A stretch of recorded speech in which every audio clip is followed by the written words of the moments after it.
안녕하세요, 비트TV입니다. 창펑자오, 세계 최대 암호화폐 거래소 바이낸스의 대표, 그리고 여러분들 잘 아시는 BNB 코인의 창시자입니다. 77년생이니까 저보다 조금 더 어리네요. 캐나다 국적의 중국 화교 출신. 2014년도에 상하이에 있는 집을 팔아서 비트코인에 투자를 했고, 2017년도에 홍콩에서 바이낸스를 설립을 했고, 지금은 세계 최대 암호화폐 거래소로 성장을 시킨 분입니다. 그리고 지금 그의 자산은 전 세계에서 11위 정도 된다고 하네요.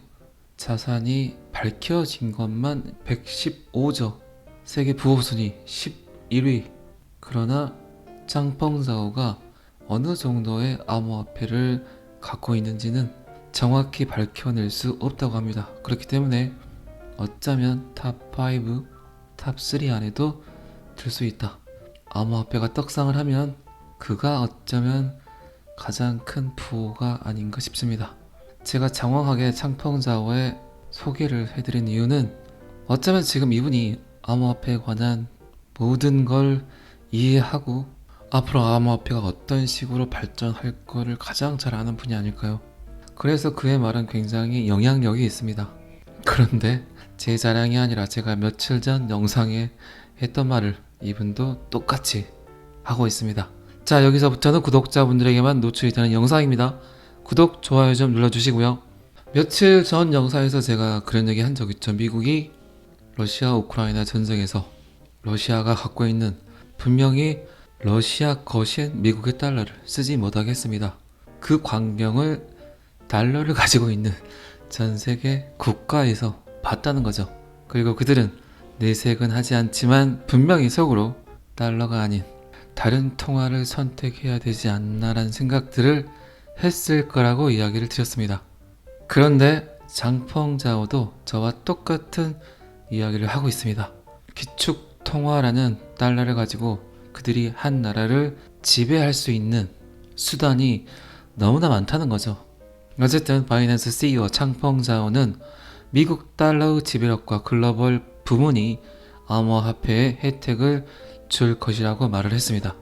지정학적 긴장이 고조되고 미국 달러 패권이 커짐에 따라 암호화폐의 관련성과 채택이 증거할 것이다.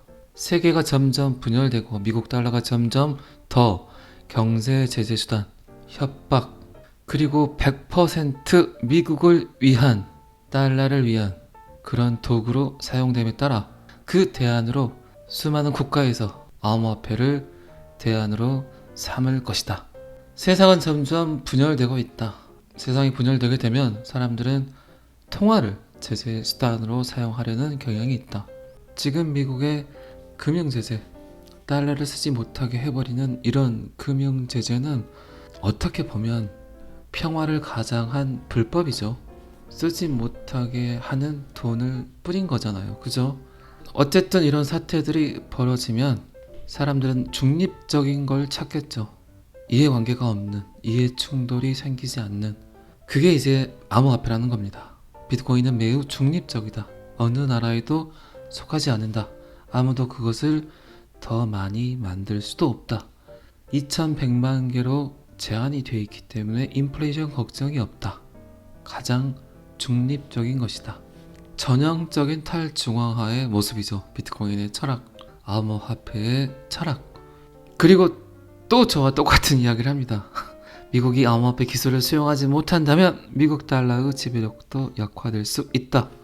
SEC와의 관계에서 SEC가 빨리 리플과의 소송을 정리를 하고 잘못했으면 잘못했다 그러고 떳떳하게 빨리빨리 처리를 하지 않으면 더 이상 기축통화국인 미국을 신뢰하지 않을 겁니다. 지금 전 세계에서 달러의 신뢰도가 의심받고 있는 현상들이 자주 목격이 되고 있습니다. 암호화폐 기술을 수용하지 않는다면 달러의 지배력도 약화된다. 미국이 달러를 살리기 위해서 지속적으로 달러를 무기로 사용을 하게 된다면 암호화폐 시장은 더욱더 활성화가 될 것이다. 약간 더 오랜 기간 동안 미국 달러를 보호할 수 있지만 나머지 세계는 아마도 암호화폐로 이동을 할 것이다. 완전히 탈미국, 탈달러, 탈중앙화, 미국만 왕따가 될 수도 있다. 장기적으로 미국 달러를 영원히 보호할 수는 없다. 80년 가까이 된 미국 달러의 위상, 이제 무너질 때가 됐죠. 그런 달러를 미국은 영원히 보호할 수 없을 것입니다. 그리고 보호하려는 행위를 하면 할수록 미국의 미래는 없을 것이다 라고 이야기를 했습니다. 지금 세계에 돌아가는 사건들이 미국 달러 지배력이 점점 퇴화되고 있다고 다들 이야기를 하고 있죠. 어쨌든 인터넷 세상, 인터넷을 인류가 받아들임으로써 겪어야 될 하나의 과정이 어쨌든 정의도는 사라지고 달러의 패권은 무기력해지고 디지털 화폐로의 전환이 시작되지 않았나 싶습니다. 여러분들이 지금까지 쓰셨던 일상의 기록들을 일기장이 아닌 SNS나 스마트폰 일기장에 쓰는 것과 똑같은 논리겠죠. 점점 세상은 이렇게 변해가고 있습니다. 그렇다면 달러를 대신할 세계 준비 통화 역할을 할 수 있는 애가 어떤 코인이 있을까요? 디지털 안에서 거래되는 모든 통화의 거래를 아우를 수 있는 암호화폐가 어떤 게 있을까요? 그래서 제가 자꾸 리플은 세계 준비 통화다, $10,000로 디자인되었다, 디지털 안에서 결제되는 거래의 모든 컨트롤을 결국 XRP 리플이 하게 될 것이다 라고 이야기를 드리는 겁니다. 그게 비트코인이 됐든 이더리움이 됐든 CBDC가 됐든 지역 화폐가 됐든 백화점 상품권이든 카카오페이가 됐든 당근페이도 생겼더라고요. 당근페이가 됐든 이 복잡한 통화 수단들의 정점, 기준점, 베이직은 결국 XRP 리플이 그 일을 하게 될 겁니다. 자, 이 기사는 여기까지만 보겠습니다. 지금 이 영상이 크리스 라센 리플 공동 창업자죠. 이분이 XRP를 설명하는 영상인데 잠깐 들어보겠습니다. XRP clearly has, among the majors, the lowest transaction costs. It is the fastest, about 3 seconds to settle, and it has the highest throughput of the major blockchains. Now, again, throughput, important to, I think, realize that, look, most of transactions eventually are going to be off ledger in some fashion. 크리스 라센이 어떤 이야기를 하냐면 방금 제가 말씀드린 그런 비슷한 내용의 이야기를 합니다. 디지털 안에서 사용되는 모든 통화에 대한 결제 처리를 완벽하게 할 수 있으려면 이런 조건들이 필요하다. 그리고 그 조건을 완벽하게 갖춘 애는 결국 XRP 리플이다.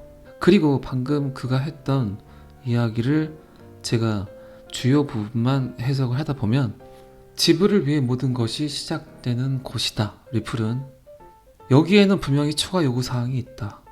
결제 예측 가능성이 있어야 한다.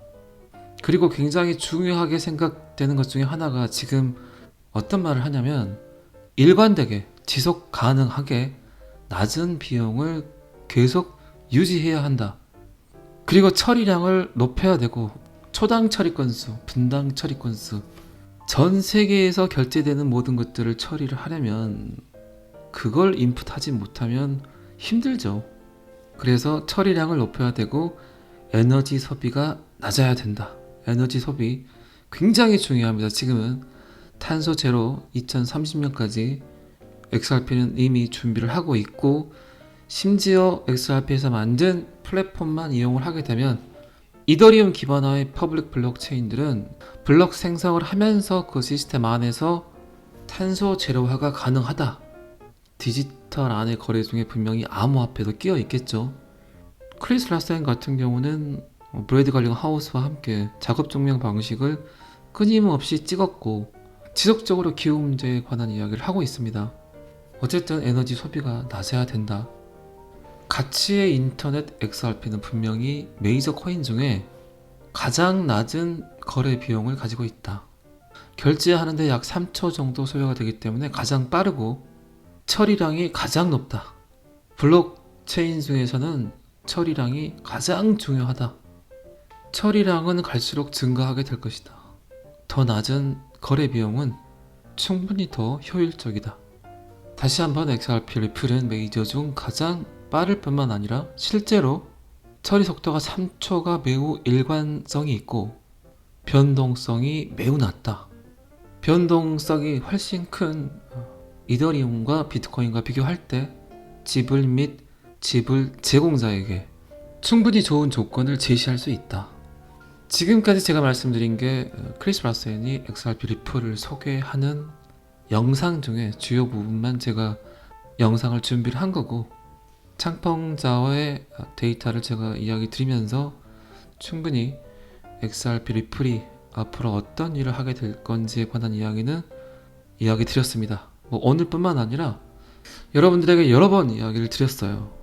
제 영상을 꾸준하게 보신 분들은 이제 비트코인도 그렇고 이더리움도 그렇고 XRP 리플에 관한 이해력들이 굉장히 높아지셨을 거예요. 어제도 제가 말씀드렸지만 이왕 암호화폐 투자한 거 말 많은 놈, 탈 많은 놈, 시끄러운 놈, 이벤트가 많은 놈, 그런 놈 타서 기다리자고요. 어차피 비트코인 떨어지면 다 떨어지고 비트코인 오르면 다 오릅니다. 지금 지구상에 나와 있는 암호화폐 중에 유일하게 비트 흡공에서 요래될 수 있는 탈 비트코인 할 수 있는 놈은 XRP 뿐이에요. 지금 미국에서 그렇게 만들고 있잖아요. XRP 리플 혼자 합법적인 암호화폐가 될 겁니다. 그렇게 되면 충분히 비트 흡공에서 벗어나서 리플 흡공의 시대가 올 수도 있어요. 전 세계에 나오는 모든 데이터에 해시태그를 걸어서 그들이 원하는 단어들만 뜨게 되면 비트코인을 상승시키고 하락시키는 오토봇들에게 우리가 이길 수 있는 방법은 어쨌든 그냥 자리 잡고 주구장창 기다리는 것뿐입니다. AI가 돌아가는 오토봇들을 우리가 어떻게 이기겠습니까? 그런데 우리에겐 AI에게, 인공지능에게 없는 인내심과 인내력, 그리고 궁둥이 딱 붙이는 진득함이 짱짱한 오기가 있잖아요. 그러니까 오토봇을 이기는 유일한 방법은 말도 많고 탈도 많은 놈 타서 그냥 오를 때까지 기다리는 방법밖에 없다고 생각을 합니다. 또 새로운 한 주인 월요일입니다. 열심히 원화책을 하시고 끝물인 코로나 꼭 피해 가시기 바랍니다. 저는 항상 여러분들의 성공 투자를 기원합니다. 오늘은 여기까지 하겠습니다. 구독과 좋아요는 항상 저를 힘나게 합니다. 감사합니다. 비트TV였습니다.